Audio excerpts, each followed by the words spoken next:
Para makasigurado sa kaligtasan ng Team Payaman ay kumuha kami ng mga PT para i-check muna ang kanilang kalusugan bago sumabak sa ating 30-day challenge.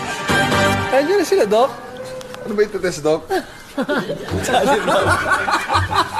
Hindi naman sa ano, wala po yun. Pero naganto lang para kita nyo agad.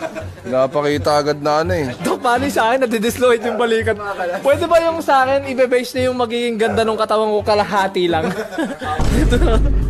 Dok, tatandaan mo yung mga mga mayayabang ha. Huwag mo yung papanalo sa ano. Ang inahabol ko lang naman is yung 1 million. Ako rin par, 1 milyon lang habol ko rito par. Wala ako sa kalusugan na yan. Kalokohan yan. Para sa ano ko to? Dok, welcome to the state of the art na equipment. Dok, papakita lang natin kung gano'n kami talaga siya.